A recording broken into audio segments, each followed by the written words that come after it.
본 방송에서 제공하는 투자 정보는 투자 판단에 대한 조언입니다. 방송에서 제공하는 주식의 가치, 가격 상승 및 하락에 대해서는 방송사에서 보장하지 않습니다.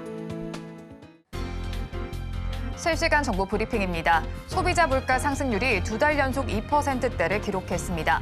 오늘 통계청이 발표한 5월 소비자 물가 동향에 따르면 지난달 소비자 물가 지수는 114.09로 지난해 같은 달보다 2.7% 상승했습니다.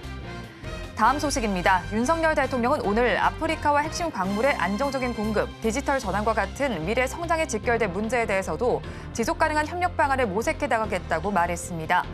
윤 대통령은 이날 한 아프리카 협력의 대원칙이 될 함께 만드는 미래의 3가지 방향성으로 동반 성장, 지속 가능성, 강한 연대를 제시했습니다. 세 번째 소식입니다. 노보노디스크와 일라일리가 비만 치료제로 전 세계적 돌풍을 일으켰지만 요요 현상 문제가 불거지면서 암진을 비롯한 빅파마들의 장기 지속형 약물에 관심이 쏠립니다. 이에 장기 지속형 약물 기술을 보유한 국내 바이오텍들도 주목을 받고 있습니다. 마지막 소식입니다. 오늘 2차 전지 섹터에서 대체로 강세가 나타나고 있습니다. 낙폭이 과했다는 인식에 저가 매수세가 들어온 것으로 보입니다. 최근 시장에서 간헐적으로 반등 기조를 보이지만 추세 전환으로 이어질지는 조금 더 지켜보셔야겠습니다.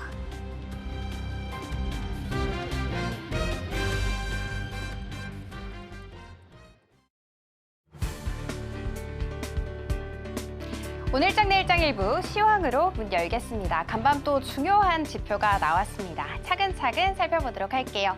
미국 ISM 제조업 지수가 나왔는데 위축세에 접어들고 있구나라는 것을 시사했습니다. 조금 더 디테일하게는요. 일단 5월에 48.7을 기록하게 되면서 전월 대비해서도 큰 폭으로 떨어지는 것을 볼 수가 있었고요. 그리고 시장 예상치도 크게 하회한 것을 나타났습니다.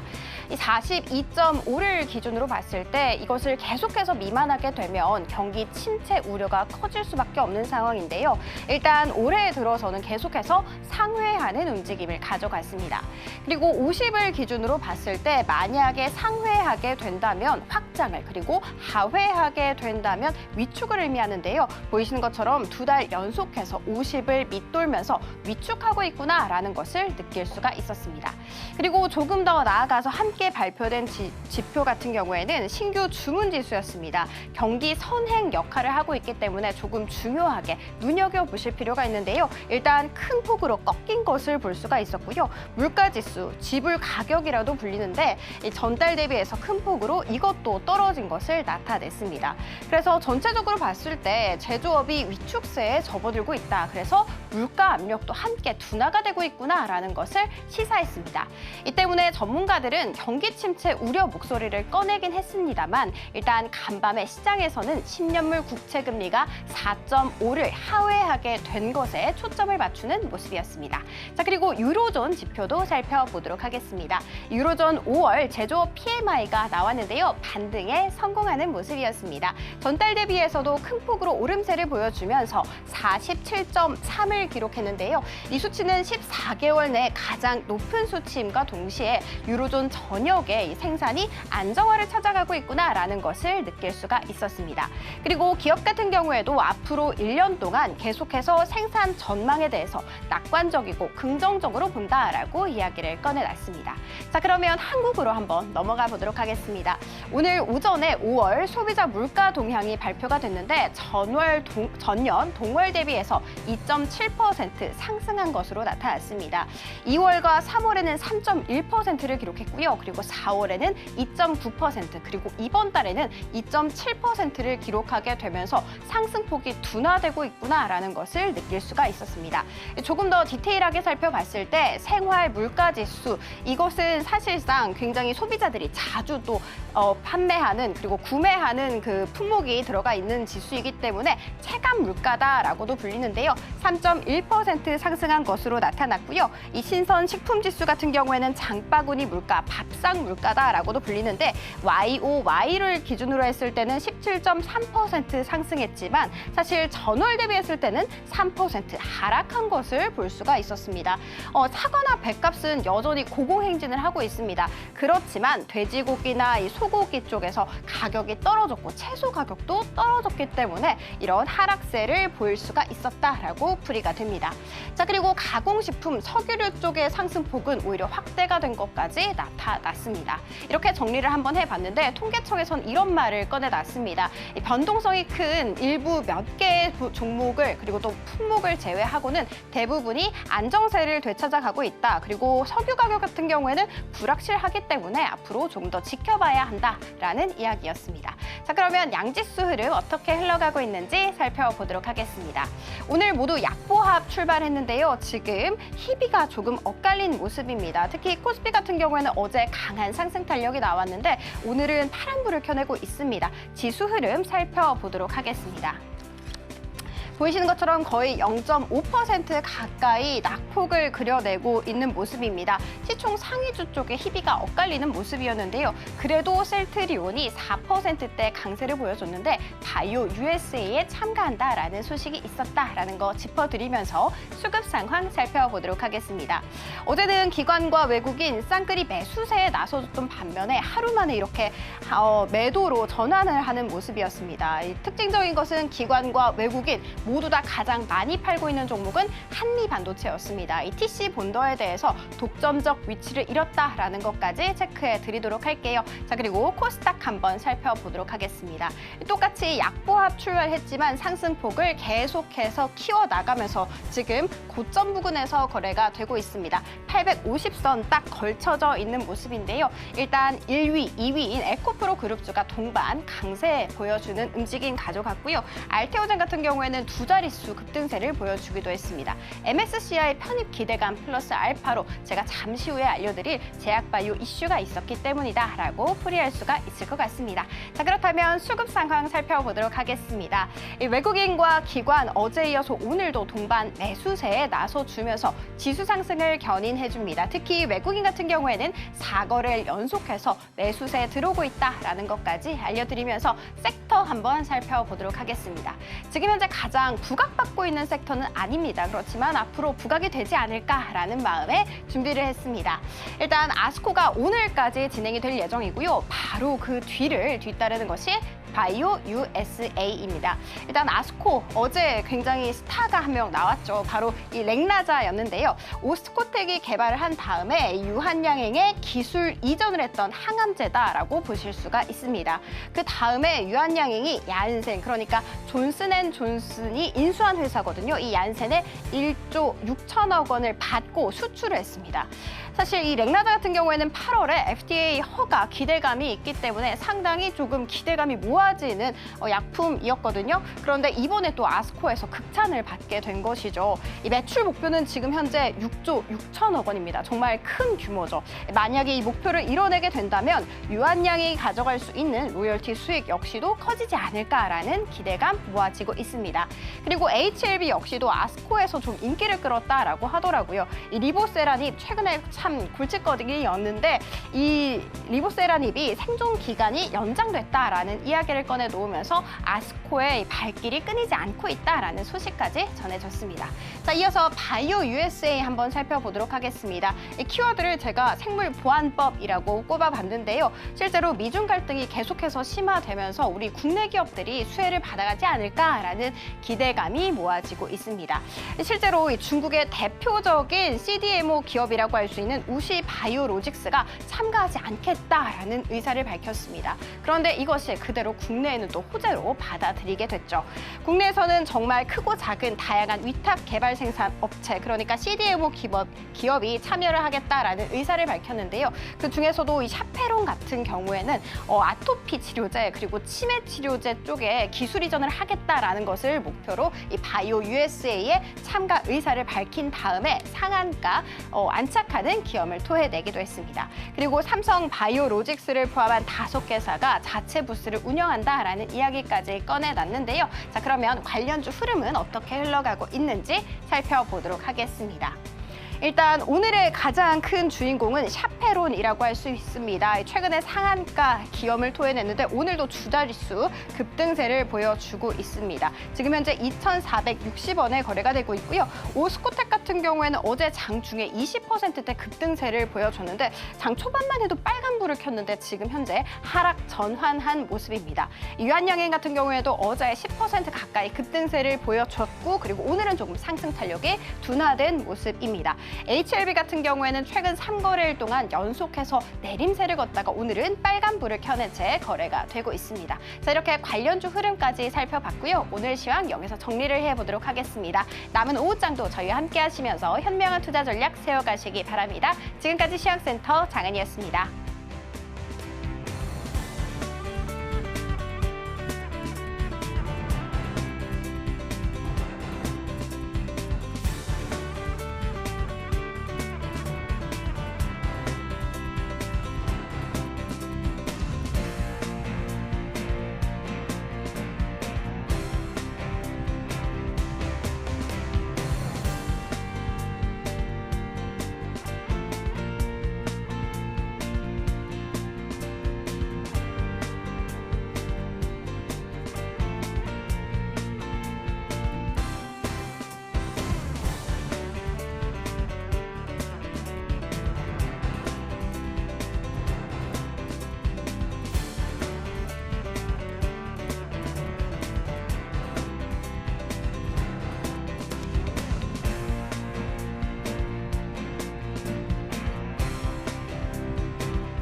시청자 여러분 안녕하세요. 오늘을 돌아보고 내일을 준비하는 오늘장 내일장 일부 진행의 백선입니다. 어제는 우리 양대 시장이 모두 빨간불을 켜줬는데 오늘은 엇갈리는 모습이 나타나고 있습니다. 어제 1% 넘는 반등 기조를 보여줬던 코스피 시장은 하락으로 전환된 모습이 나타나지만 어제 덜 상승했던 코스닥 시장에서는 상승 기조가 계속해서 나타나고 있습니다. 수급적인 측면도 엇갈리고 있습니다. 외국인과 기관의 쌍끌이 매수가 코스닥 시장에서는 나타나고 있지만 코스피 시장에서는 동반 매도세가 나타나고 있고요. 선물 시장까지 살펴보면 이 거래일 연속 매수 포지션 취하던 외국인이 오늘은 매도로 전환된 모습이 눈에 띄고 있습니다. 자, 그리고 6월은 상반기의 마지막 달입니다. 주도주가 어느 쪽으로 갈지 관심이 쏠리는 상황인데요. 증권가에서는 수출 수혜주 거기에 더해서 금리나 기대감이 있는 쪽까지 분위기를 한번 바라보자고 정리를 했습니다. 저희 방송 통해서 어느 쪽이 주도주가 될지 살펴보시기 바랍니다. 저희 방송은 유튜브를 통해서도 보실 수 있습니다. 유튜브 검색창에 서울경제TV라고 검색하시면 저희 방송과 함께 하실 수 있으니까요. 많이 참여해 주시기 바랍니다. 6월 4일 화요일입니다. 오늘장 내일장 일부 본격적으로 출발합니다.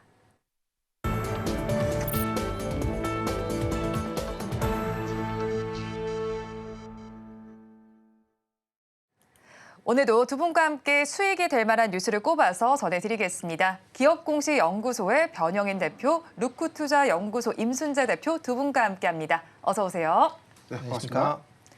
네, 오늘 시장은 혼조 양상을 펼치고 있는데 역시나 이슈를 끌어주는 부분은 어제와 거의 동일한 것 같습니다. 석유와 가스 관련된 부분인데 일단 여기에서 증권가에서는 살펴보면 경계 심리가 조금 더 크게 나오고 있는 것 같습니다.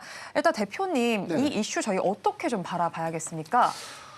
사실 이게 실체가 좀 있냐 없냐. 자, 이 부분이 가장 먼저 중요한 부분인데 어제 윤 대통령이 좀 발표를 했던 것처럼 일단 물리탐사에 대한 지표, 이 부분이 석유의 경우에는 한 4년 정도 쓸 수 있는 어떤 채굴량들을 좀 보유하고 있고 가스의 경우에는 약 29년 정도 사용할 수 있는 추정량들이 좀 예상된다라는 언급이 좀 있었습니다. 여기서 시추 계획을 좀 승인하겠다라는 이슈가 좀 부각이 됐는데 이게 단순하게 물리탐사라는 게 매장량들이 눈으로 직접 확인된 거나 네. 아니면 그 영역이라든가 실질적인 어떤 매장량들이 산출된 것은 아니고 그러니까 말 그대로 좀 물리탐사예요. 네. 그래서 이 부분을 시추계획 승인 통해서 정확하게 좀 5개 지역에 대해서 실제 이제 시추를 좀 진행을 하는 것이죠. 그래서 만약에 채굴량에 관련된 어떤 지표라든가 어떤 넓이라든가 그런 것들을 좀 종합적으로 해서 사업의 어떤 타당성, 경제성 등을 우리가 좀 확보할 수 있는 것인데 이게 아마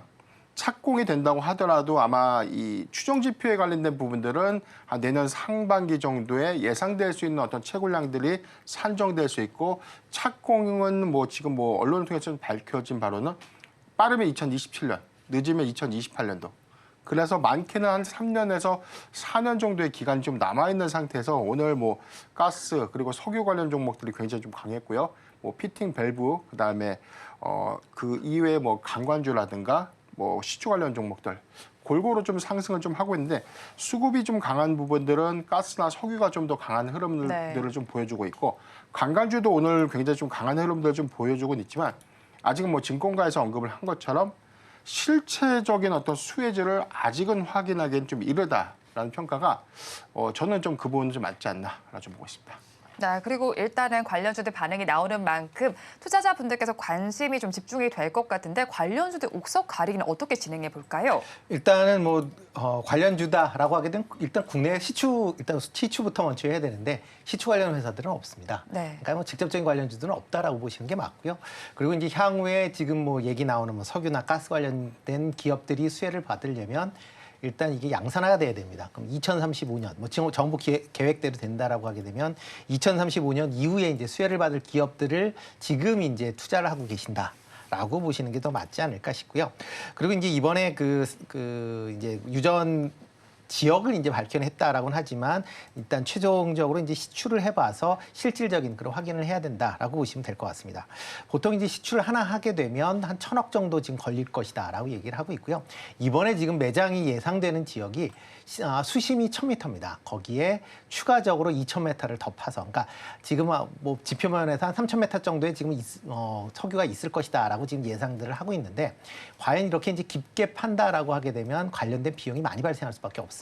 그러면 과연 이런 그러니까 캐내는 비용과 과연 이것을 지금 우리가 이제 상용화했을 때 사서 쓰는 비용과 어떤 것이 더 유리한 것인가 그런 이제 판단 작업이 필요해야 된다라고 보시면 될 것 같습니다. 지금 지금 얘기로 나오는 거는 이렇게 심의해서 캐서 올린다라고 하게 되면 세일가스보다 더 비싼 비용을 낼 수도 있다라는 얘기가 나오고 있습니다. 그러니까 미국 세일가스가 배럴당 지금 $60가 넘는 금액에서 지금 채굴이 되고 있는 상황인데 네.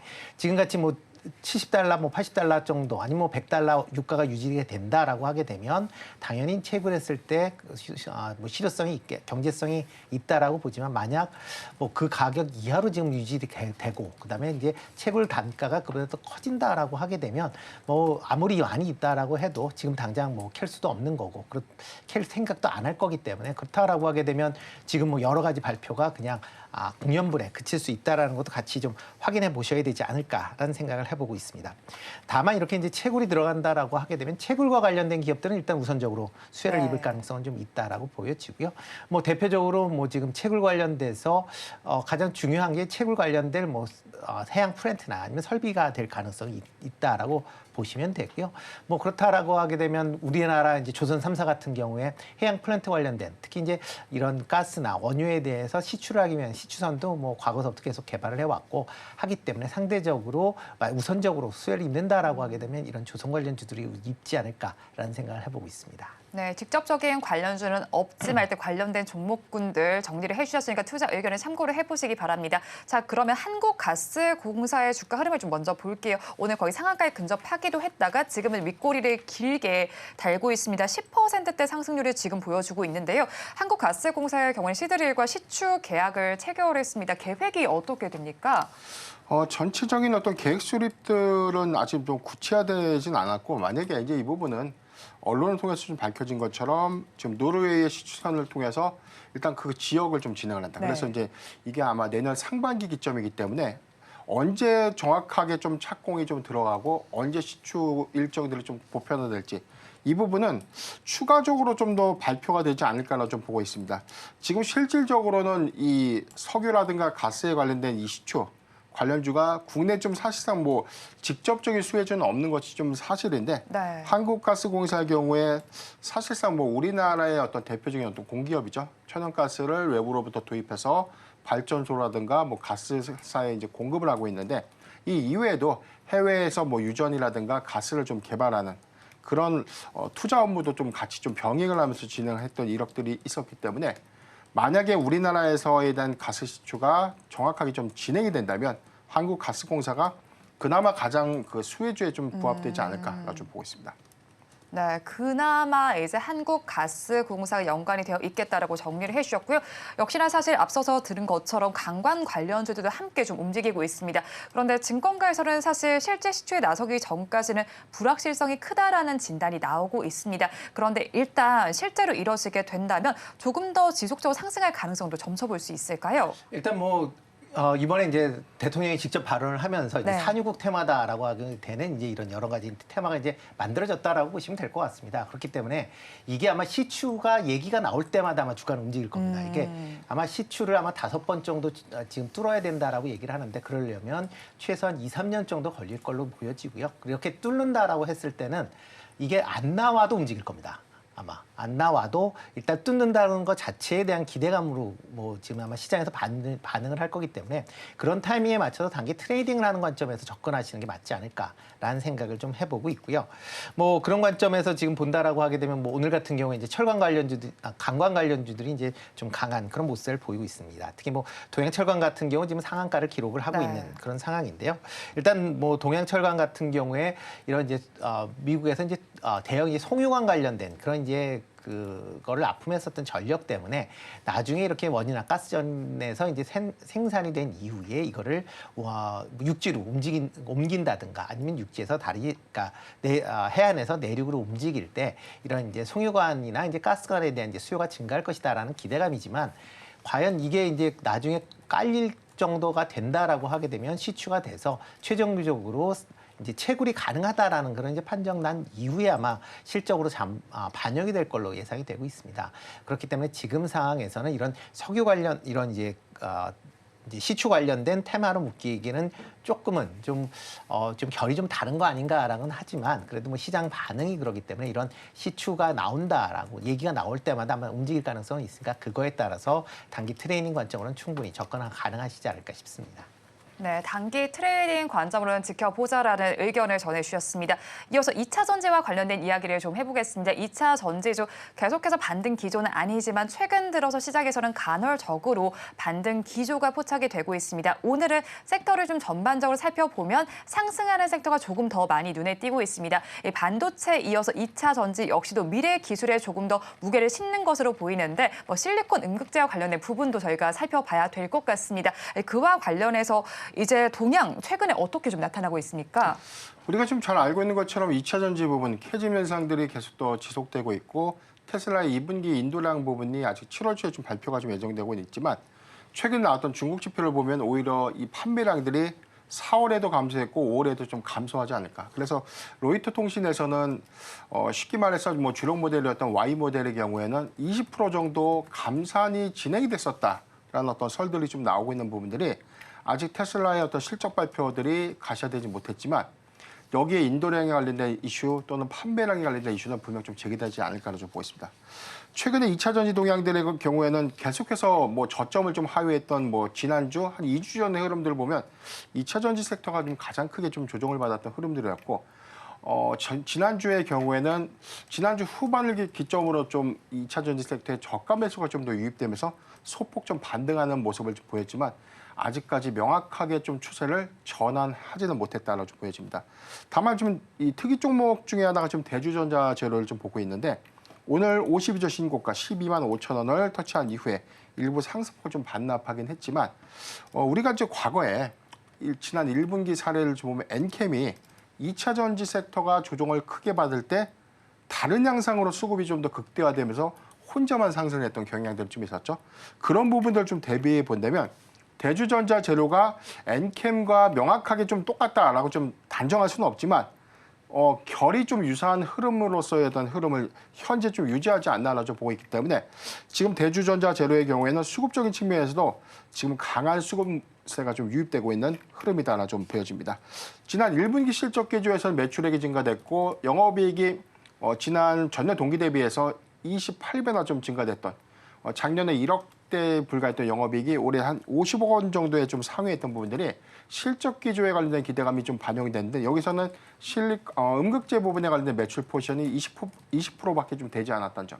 여기서 실리콘 음극재 모멘텀들이 부과될 수 있고 2030년도에 연간 8만 톤 캐파에 관련된 효과, 생산 캐파들에 대한 기대감들을 우리가 좀 고려해 본다면 대주전자 재료의 경우에는 차세대 음극재 이 개발 모멘텀들이 조금 더 수급 유입으로 좀 작용하지 않을까로 좀 보겠습니다. 6월 19일 날 인터배터리 2024 유럽 행사를 좀 앞두고 있는데 2차 전지 섹터가 지난주 후반부터 좀 수급이 좀 더 반영됐던 흐름들이 아마 인터배터리 2024 유럽에 관련된 일정 모멘텀 여기서 추세 전환할 수 있는 가능성들이 좀 크기 때문에 저는 삼성 SDI라든가 대주전자 재료 이런 종목들의 경우에는 우리가 좀 눈여겨볼 포인트가 아닌가라고 좀 보고 있습니다. 네, 대주전자재료에 대해서 눈여겨볼 포인트 전해주셨고요. 그리고 앞서서 제가 전해드렸던 시드릴과 시추 계약 체결한 기업의 한국석유공사라는 점으로 정정해서 전해드리도록 하겠습니다. 이어서 화장품과 관련된 이슈를 말해보도록 하겠습니다. 미국 FDA에서 피부암 예방을 위해서 선크림 사용을 권장하게 되면서 수요도 좀 꾸준히 늘어나고 있습니다. 시장 규모는 어느 정도 됩니까? 일단 뭐 화장품 관련돼서는 지금 계속 이제 확대되니까 특히 이제 선블럭 관련돼서는 이제 미국 시장 내에서 큰 폭으로 이제 증가를 하고 있다라고 보시면 될 것 같고요. 이런 이제 선블럭에 대해서 시장이 이제 확대되는 것만큼 아마 이제 미국 이제 화장품 소비자 입장에서도 관련돼서 좀 많이 바르고 있다라고 보시면 될 것 같습니다. 특히 국내에서도 이런 선블럭에 대한 그런 이제 수요가 좀 많이 일어나고 있다라고 보시면 될 것 같고 관련주들이 최근 들어 좀 많이 좀 움직인 그런 모습을 좀 보이고 있습니다. 대표적으로 이제 VT 같은 경우에 이제 그런 선블럭에 대한 그런 기대감으로 주가가 상승하는 그런 모습을 좀 보였다라고 보시면 될 것 같고요. 이뿐만 아니라 화장품 관련된 종목들은 전반적으로 지금 수출이 계속 좀 호조세를 이어지고 있는 그런 상황입니다. 5월 같은 경우도 전년 대비 6.7% 이제 화장품 수출이 증가를 하면서 12개월 연속 지금 전년 대비 증가세가 이어지고 있을 만큼 수출이 좀 호조를 보이고 있는 그런 상황이다라고 보시면 될 것 같고요. 특히 이제 미국의 인디 브랜드들의 그런 이제 판매들이 이제 활발히 이루어지고 있습니다. 특히 인디 브랜드 중에서도 이제 선블럭 관련된 제품들이 좀 상대적으로 좀 판매가 좀 잘 이루어지고 있다라고 지금 얘기를 하고 있고요. 아마존 내에 지금 화장품 매출 본다라고 해도 선블럭 관련된 제품들이 상위군에 지금 포진할 만큼 그렇게 이제 꾸준하게 증가하고 있다라는 것도 같이 좀 주목해서 좀 보시면 어떨까 싶습니다. 그렇다라고 하게 되면 이제 화장품 관련된 종목, 오늘 같은 경우에는 지금 석유와 시추 관련 쪽으로 이제 전부 다 이제 쏠림 현상 때문에 화장품이나 전력기기 관련된 신재생 관련된 부분들이 전체적으로 좀 약세를 보이고는 있지만 어차피 지금 순환매적인 차원에서 본다라고 하게 되면 현재 수출이 잘 되고 있는 그런 이제 섹터로는 다시 상승할 여력은 충분히 있다라고 보여집니다. 그렇기 때문에 그 중에서 관심 있게 본다라고 하게 되면 잉글 우드랩 좀 관심 있게 보시면 어떨까 싶은데요. 대표적으로 이제 미국 내에 이런 화장품 생산 시설을 보유하고 있다라는 게 가장 큰 메리트다라고 보시면 될 것 같고요. 그러다 보니까 미국의 현지 인디 브랜드에 대한 수주가 계속 꾸준히 증가하고 있다라는 것도 실적 개선이 이루어지고 있는 주요 원인이다라고 보시면 될 것 같습니다. 이에 더불어 이제 생산 시설이 미국 FDA를 통과를 했습니다.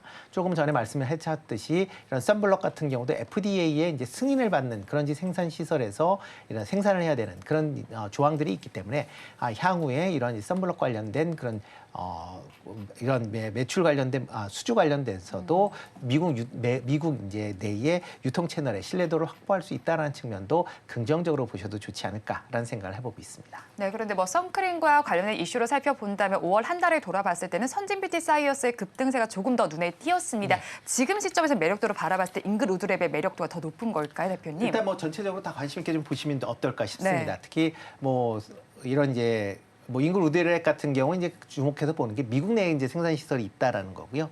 그다음에 그러니까 미국 내에 지금 화장품 수출이 계속 좀 증가하고 있다라는 거는 그만큼 미국 내의 수요가 이제 확대되고 있다라고 보시면 될 것 같습니다. 물론 이제 선진 같은 경우에도 관련된 그런 이제 선블럭에 대한 그런 이제 기술을 그런 관련된 부분이 부각이 되면서 강한 상승세를 보이기도 했고요. 이와 더불어 이제 잉글 우드랩 같은 경우도 미국의 FDA 승인을 받은 생산 시설이기 때문에 그런 점도 같이 주목해서 보시면 어떨까 싶습니다. 네, 주목할 포인트까지 정리해 주셨습니다. 이어서 제약바이오수에 대한 이야기로 넘어가 보겠습니다. 학회 관련된 모멘텀도 계속 나타나고 있고요. 자, 그 안에서도 유한양행을 살펴보니까요. 사실 개별적인 이슈에 집중을 해본다면 또 수급적인 측면에서는 외국인과 기관의 쌍끌이 매수세가 오늘도 함께 나타나고 있고요. 특히나 어제는 외국인의 매수 규모 크게 크게 나타났더라고요. 지금 시점에서 이 종목 집중을 해봐야 되는 시기인 거죠. 어제 19.6%대까지 좀 상승하고 종가가 9%대 네. 상승 마감을 좀 했으니까 일부 상승폭이 좀 더 반감된 흐름들이 있었고 오늘 현재는 4.4%대 상승 흐름을 좀 유지하고 있기 때문에 어제 실망감들을 조금 만회하고 있는 과정이 아닌가라고 좀 보여집니다. 다만 유한양의 경우에는 좀 단기적 관점으로 우리가 좀 바라봐야 될 종목이 아니라 네. 8월 달에 예정되고 있는 미국의 이 병용치료제에 관련된 시판화가 모멘텀 이게 가장 좀 중요한 포인트인데 근본 아스코 2024에서 가장 크게 좀 주목받았던 항암제 랭라자와 리브리반트의 병용요법. 그러니까 우리가 좀 한 가지 약물에 관련된 기대감들 좀 갖고 있는데 랭라자의 경우에는 오스코텍이 유한양행에 기술 이전했던 레이저티닙을 기반으로 하는 이 상품명이 랭라자입니다. 네. 랭라자를 존슨앤존슨의 자회사 얀센이 개발한 리브리반트라는 약물과 같이 병용해서 임상 3상을 현재 추진을 했었는데 지난 우리가 지금 가을에 좀 기억을 좀 했을 거예요. 유럽 종양학회에서 사실 경쟁 약물이었던 뭐 아스트라제네카 약물에 대비해서 굉장히 유효성이라든가 안정성들은 좀 굉장히 좋았는데 중앙값이 조금 소폭 미흡하면서 그때 좀 실망했던 어떤 이력들 이 부분이 그 경과 과정들을 지켰고 이번 아스코에서는 보란 듯이 중앙값을 50% 좀 상회하는 그래서 경쟁 약물 대비 오히려 좀 효과를 좀 입증해냈다. 이 부분이 가장 큰 기대를 좀 받지 않았나라고 좀 보고 있습니다. 두 번째는 우리가 좀 SC 제형이라고 하는 뭐 기존의 정맥 주사를 받던 항암제를 네. 피하 주사제로 변환을 했더니 여기서 생존율과 부작용률들이 굉장히 좀 호전적으로 좀 올라갔다. 그래서 부작용이 감소하고 생존율이 좀 더 높아졌다는 측면들. 이 부분이 8월 달에 시판허가에 관련된 긍정적인 어떤 이슈로 좀 작용하지 않을까라고 좀 보고 있기 때문에 현재 수급도 굉장히 좀 양호하지만 네. 오히려 조정을 주는 구간의 유한양행의 경우에는 오히려 임상 3상에서 향후 시판허가에 관련된 가능성들이 굉장히 좀 크다는 관점을 우리가 좀 기억할 필요가 있지 않나. 여기에 더해서 우리가 오스코텍도 같이 주목을 좀 해봐야 되는데 만약에 유한양행의 랭라자의 시판허가가 최종적으로 좀 이루어진다면 연내 오스코텍이 수령할 수 있는 마일스톤의 규모는 로열티를 합산해서 한 100억 정도에 대한 추가적인 어떤 신규 매출이 반영될 수 있는 효과가 있거든요.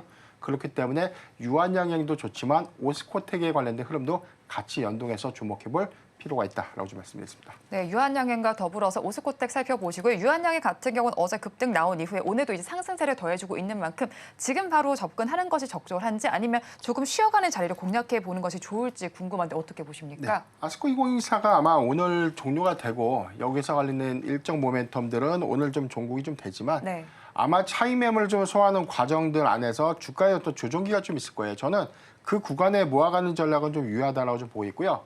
여기에 더해서 계속해서 성과라든가 부가적인 어떤 효능 이런 부분들이 좀 더 공개가 되고 언론을 통해서 시판 허가에 관련된 출시 기대감들이 계속해서 좀 이어갈 것이기 때문에 저는 조정시 매수가 좀 맞지 않을까라고 좀 말씀드렸습니다. 네, 조정시 매수 관점으로 대응을 해보시기 바랍니다. 그리고 이쪽으로도 저희가 관심을 계속 가져봐야 하지 않을까 싶습니다. 원전주입니다.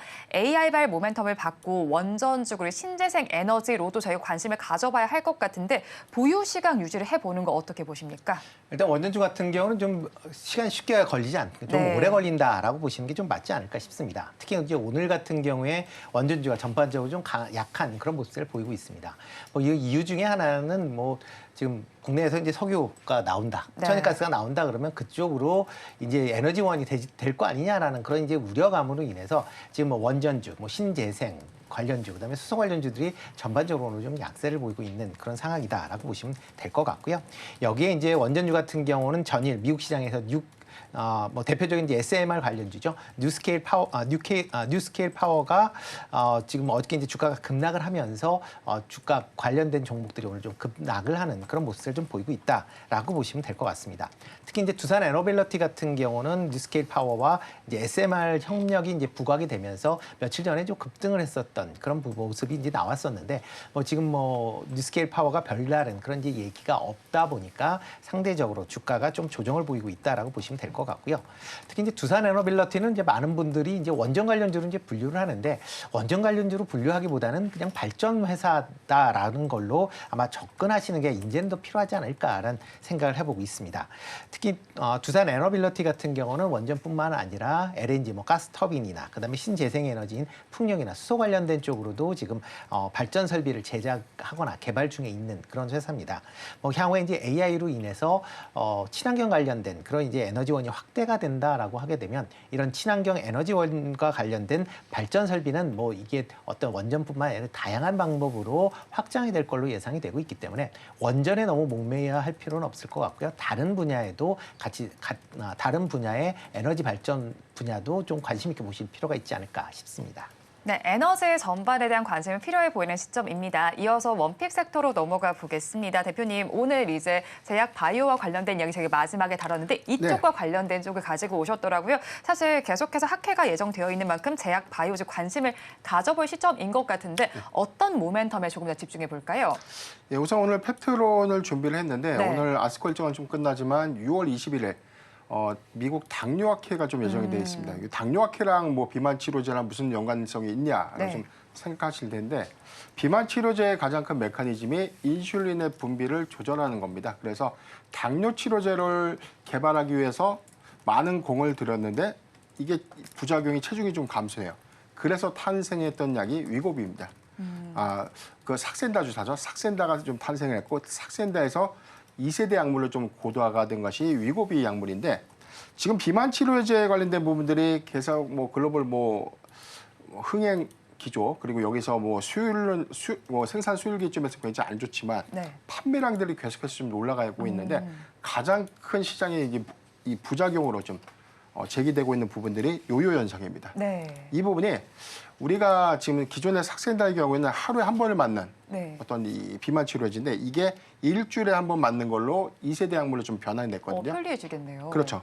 근데 2세대 약물로 전환이 됐음에도 불구하고 약물이 장기적으로 그 효과가 좀 지속되지 못하기 때문에 일시적으로는 체중이 좀 감소하는데 다시금 체중이 또 증가되는 그런 어떤 악순환들이 좀 더 계속해서 좀 발생이 되다 보니까 장기 지속형 주사제 그 효과가 투여량이 일회성으로만 국한돼도 조금 더 오래 갈 수 있는 어떤 장기 지속형 플랫폼에 관련된 관심도가 좀 굉장히 좀 커졌고 국내에서는 2개 업체가 이 장기 지속형 플랫폼을 좀 만드는 회사다라고 보시면 됩니다. 그중 하나가 펩트론과 인벤티지 랩인데 펩트론의 경우에는 스마트 데포라고 하고 있는 약물의 전달 방식을 조금 더 길게 유지시키기 때문에 일주일에 한 번 맞는 비만 치료제를 한 달에 한 번 맞거나 또는 2달에 한 번 맞는 그래서 그 효과는 장기적으로 좀 더 지속돼서 동일 효과를 좀 발생될 수 있는 그 약물이기 때문에 이 부분이 사실 그 비만 치료제 수율 개선들이 안 되는 상황에서 오히려 그 치료 효과들이 좀 더 배가 될 수 있다면 판매량들이 좀 더 크게 증가시킬 수 있는 부분들이기 때문에 글로벌 제약사들의 어떤 관심도가 좀 높지 않을까라고 좀 보고 있습니다. 금방 바이오 USA에 참가를 하면서 여기 이 스마트 대표에 관련된 추가적인 기술 이전을 좀 논의하겠다라고 보여지고 있고 아직 일라이릴리가 기술 이전에 관련된 성과가 아직은 확정되거나 이어지진 못했지만 가시화된 부분 안에서는 뭐 펩트론의 경우에는 기술 이전 성과가 그래도 올해 연내 안에는 좀 발표되지 않을까라는 부분들을 우리가 주목해볼 필요가 있지 않을까라고 좀 말씀드리겠습니다. 네, 그렇다면 가격 전략 저희가 어떻게 잡아갈까요? 예, 오늘 현재 6.4% 정도 상승했던 구간, 현재보다는 39,000원 미만에서 분할 매수가 좀 유효하다라고 보여지고요. 저는 목표가 48,000원 그리고 손절가 33,000원을 제시해 드리겠습니다. 원픽 종목으로 펩트론 알아봤습니다. 자, 그리고 이어서 대표님께서 가지고 오신 섹터도 좀 알아볼까 합니다. 자동차 쪽인데 사실 수출입 데이터도 잘 나왔고요. 뭐 현대차의 수출 역시도 긍정적으로 집계가 됐습니다. 자, 주가 역시도 이에 발맞춰서 움직이나 싶기는 하지만 모두는 사실 반대되게 움직이고 있거든요. 어떻게 판단해 볼까요? 일단 뭐 현대차의 이제 자동차 판매는 계속 좀 좋아지고 있는 그런 상황입니다. 그러니까 피크아웃에 대한 우려가 상당히 있었음에도 불구하고 그런 피크아웃을 붙뚫고 나면서 이제 계속 판매를 판매량은 좋아지고 있는 그런 모습을 보이고 있고요. 특히 뭐 5월달 판매 같은 경우는 뭐 지금 35만 6천 대를 기록하면서 전년 대비 1.9% 증가하는 그런 모습을 보였습니다. 특히 이제 미국 판매 같은 경우는 12% 증가할 만큼 호조세를 보이고 있고요. 특히 친환경 차량이 이제 하이브리드 차량, 그다음에 이제 전기차의 판매가 호조를 보이고 있다라고 보시면 될 것 같습니다. 여기에 SUV 차량 판매까지 호조를 보이면서 일단 차량 판매 대수뿐만 아니라 이런 고부가가치 차량으로 인한 이런 매출 규모도 확대될 걸로 예상이 되고 있고요. 네. 이에 따라 영업이익도 확대될 것이다라고 좀 예상들을 하고 있습니다. 여기에 이제 5월 말서부터 이제 미국의 조지아 전기차 전용 공장에서 일단 차량이 이제 출하가 되기 시작을 했습니다. 처음에 이제 EV9이 지금 이제 출하가 되고 있고요. 현대차 같은 경우에는 올 10월부터 아이오닉 5를 출시하겠다라고 이제 얘기를 하고 있는 그런 상황입니다. 그렇다라고 하게 되면 지금까지 현대차를 이제 발목을 잡았었던 것 중에 하나가 미국 내에서 IRA 법안에 따른 보조금을 못 받는 것이다라는 그런 얘기였는데 만약 이렇게 된다라고 하게 되면 미국 내에서 보조금 수여량이 가능해지게 되는 거고요. 이게 그렇다라고 하게 되면 그동안의 전기차에 대한 마이너스 프리미엄이 어느 정도 해소될 가능성은 충분히 있다라고 생각을 하고 있습니다.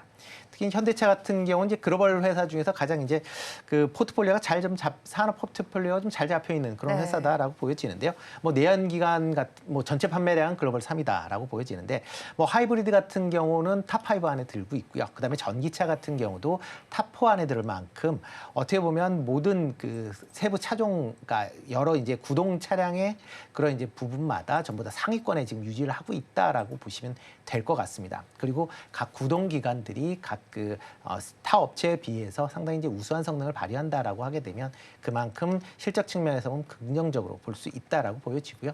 여기에 지금 계속 이제 수익이 이제 확대가 되고 있는 상황이기 때문에 주주 환원에 대한 확대에 대한 기대감이 지금 시장에서도 커져 있는 게 사실입니다. 특히 지금 현대차가 호실적을 기록을 하고 있고, 그다음에 기업 밸류업 프로그램으로 인해서 이제 주가를 이제 부양을 해야 되는 그런 이제 상황까지 몰린다라고 하게 되면 뭐 직접적인 주식 배당보다는 아마 자사주 매각 소각이 좀 있지 않을까라는 기대감이 커져 있는 거고요. 아마 3분기 정도, 그러니까 상반기가 지나고 나면 아마 하반기 정도에는 이제 주주 환원을 위한 이런 이제 자사주 매입 소각이 있을 걸로 그렇게 기대를 하고 있습니다.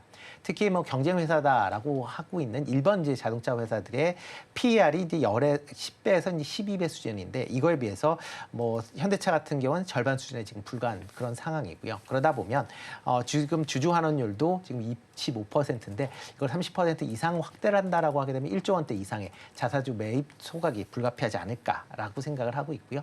그러다 보면 현 시점에서 현대차는 여전히 좀 관심 있게 좀 보셔야 되지 않을까라는 생각을 좀 해보고 있습니다. 뭐 최근 기관이 한 달 동안 한 83만 주 정도 매수를 했고요. 외국인도 한 120만 정도 매수를 할 만큼 꾸준한 관심사항을 갖고 있다라고 보시면 좋을 것 같습니다. 뭐 최근 이제 주가 흐름 자체가 올랐다가 뭐 빠졌다가 뭐 계속 좀 옆으로 좀 횡보하는 그런 모습을 좀 보이고 있는데요. 뭐 오늘도 출렁거리고 있는데 26만 원 이하에서는 뭐 충분히 가격 메리트가 있지 않을까라는 생각을 해보고 있고요. 목표 주가는 30만 원, 그다음에 손절은 22만 원에 하시면 어떨까 싶습니다. 원픽 종목 현대차에 대한 의견까지 들어봤습니다. 자, 그렇다면 저희 마감까지는 어떤 전략이 유효할지 의견 들어보겠습니다. 대표님, 마감까지는 어떻게 자세를 취하면 좋을까요? 우선 지금 이 가스, 뭐 석유 관련 종목들에 대한 단기적 트레이딩 관점에서는 우리가 좀 변동성의 유의를 좀 해야 되지 않을까라 좀 보고 있습니다. 오늘도 사실 윗꼬리를 좀 달고 내려온 종목들이 좀 상당히 좀 많거든요. 이 부분을 우리가 고려해 본다면 지금 추가적으로 추세적으로 추격 매수보다는 익절가를 이탈한다면 사실상 조금 비중을 좀 대폭 좀 축소하면서 유기적으로 좀 대응해야 되는 구간이다라 좀 보여지고 있고, 이번 주의 경우에는 뭐 비농업 부분의 고용보고서 발표를 좀 앞두고 있기 때문에 여기에 관점에서는 수급이 다시 한번 좀 변동될 수 있는 요인들을 우리가 참고해 본다면 단기 급등주의 경우에는 조금 보수적인 어떤 전략이 필요하다라고 좀 말씀드리겠습니다. 네, 단기적인 급등주에 대해서는 보수적인 전략을 취해 보시면 좋겠고요. 대표님의 의견까지 들어보겠습니다. 어떻게 전략 가져갈까요? 네, 오늘도 뭐 시장 움직임을 본다라고 하게 되면 이제 외국인의 이제 매매 동향에 따라 지금 주가 지수가 좀 네. 출렁거림이 있다라고 보시면 될 것 같고요. 그렇기 때문에 외국인 이제 매매 동향 관심 있게 보시면 될 것 같은데, 특히 이제 원달러 움직임에 따라서 이게 매매 패턴이 좀 바뀌니까 그런 점은 좀 유의해 보실 필요가 있을 걸로 것으로 보여지고요. 지금 뭐 움직이고 있는 석유 관련된 뭐 시추 관련된 테마는 아마 단기성인 이벤트 쪽으로 이제 보시는 게 좀 더 맞지 않을까라는 생각을 해보고 있고요. 뭐 그동안 올랐었던 종목들 뭐 대표적으로 반도체나 전력기기, 화장품 같은 경우는 뭐 조정폭이 커진다라고 하게 되면 저가 매수 관점에서 접근해 보셔도 되지 않을까 싶습니다. 네, 두 분 말씀 여기까지 듣겠습니다. 지금까지 루크투자연구소의 임순재 대표, 기업공시연구소 변영희 대표와 함께했습니다. 고맙습니다.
네, 우리 양시장 여전히 희비가 엇갈린 채 거래가 되고 있는데요. 그 와중에 에너지주도 밸브 관련 종목들이 강한 불빛을 뽐내고 있습니다. 그렇지만 단순 테마성에 유의하셔야 한다라는 것까지 알려드리면서 이런 흐름 속에서도 강하게 부각받고 있는 종목들 궁금하신 분들은 매일 아침 서울경제TV AI 세나의 포착 종목 확인하시고 현명한 투자 전략 세워가시기 바랍니다. 자, 그러면 먼저 첫 번째 종목 열어보도록 하겠습니다. 첫 번째 종목은 롯데렌탈입니다.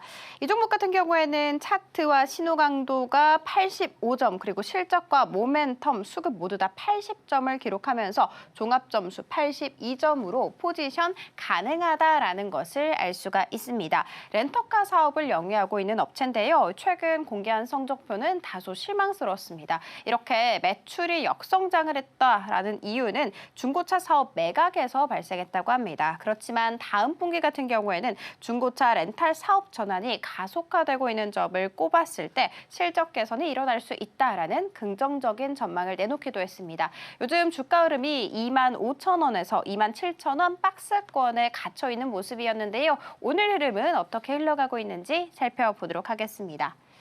장중 하락 전환을 하기도 했지만 조금 상승 탄력이 가져가다가 다시금 저점 부근으로 향해 가는 모습입니다. 28,000원에 거래가 되고 있습니다. 자, 그러면 두 번째 종목도 살펴보도록 하겠습니다. 두 번째 종목은 현대글로비스입니다. 차트 85점, 수급 85점 기록했고요. 신호 강도와 실적 80점, 그리고 모멘텀은 75점을 기록하면서 종합점수 81점으로 포지션 가능하다라는 것을 알 수가 있습니다. 종합물류 관련 종목인데요. 어제 새로 나온 소식이 또 있었습니다. 전기차를 사용하고 나서 그 폐배터리를 재활용하는 사업을 앞으로 회사 핵심 동력으로 삼겠다라는 이야기를 꺼내놓 놓으면서 에코프로와 업무 협약을 맺었는데요. 그래서 어제 6% 넘는 강한 급등세가 나오기도 했습니다. 자, 그러면 오늘 흐름은 어떻게 흘러가고 있는지 살펴보도록 하겠습니다. 오늘은 조금 아쉬운 모습 보여주고 있습니다. 장 초반에는 조금 고점에서 거래가 되는 듯 했으나 이내 하락폭 키우면서 저점 부근에서 거래가 되고 있습니다. 3.5%대 밀려나면서 18만 1,500원에 거래가 되고 있습니다. 자, 그리고 마지막 종목 살펴보도록 하겠습니다. 마지막 종목은 이수페타시스입니다. 모멘텀 95점, 차트와 실적, 신호 강도는 90점, 그리고 수급은 85점을 기록하면서 종합점수 90점으로 포지션 가능하다라는 것을 알 수가 있습니다. 대표적인 PCB 관련 종목으로도 꼽히는데요. 최근 증권가에서 TP 상향 조정을 하기도 했습니다. 전방 시장인 AI 가속기 그리고 네트워크 시장의 성장성, 쇼티지 발생을 통해서 앞으로 실적이 개선될 것이다라는 전망이 있었기 때문입니다. 그렇지만 주가 같은 경우에는 5월 23일에 고점을 찍은 후에 계속해서 내림세를 보이는 아쉬운 흐름 가져가고 있었는데요. 자, 그렇다면 오늘 흐름도 짚어보도록 하겠습니다. 오늘 같은 경우에는 지금 현재 약보합권에서 거래가 되고 있는 모습입니다. 전일 대비해서 0.1% 빠지면서 48,000원께 거래가 되고 있습니다. 자, 이렇게 세 가지 종목 살펴봤는데요. 마감 후에도 자세한 투자 전략 궁금하신 분들은 5시 30분에 방영이 되는 온트레이닝 AI를 통해서 확인하시면 좋을 것 같습니다. 이어서 오늘장 내일장 일부의 핵심입니다. 유한양행의 경우에는 차익 매물 소화 속에서 분할 매수를 해보는 전략이 좋겠다고 짚어주셨고요. 화장품과 전력기기 수출 호조 속에서 반등할 가능성이 있으니까 염두에 두시기 바랍니다. 역시나 오늘도 산유국 테마의 증시는 들썩이고 있습니다. 이와 관련해서 신재생과 원전주는 내림세를 보여주고 있는데요. 일단 에너지에는 관심을 지속적으로 가져보시기 바랍니다. 본 방송에서 제공하는 정보는 투자 판단에 대한 조언일 뿐 해당 주식의 가치와 수익률을 보장하지는 않습니다. 오늘장 내일장 1부에서 준비한 순서는 여기까지입니다. 저희는 잠시 후 2부로 돌아오겠습니다.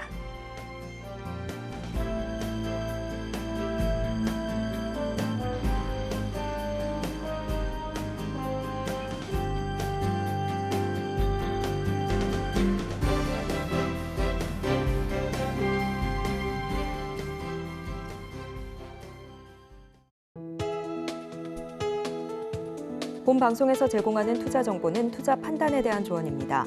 방송에서 제공하는 주식의 가치, 가격 상승 및 하락에 대해서는 방송사에서 보장하지 않습니다.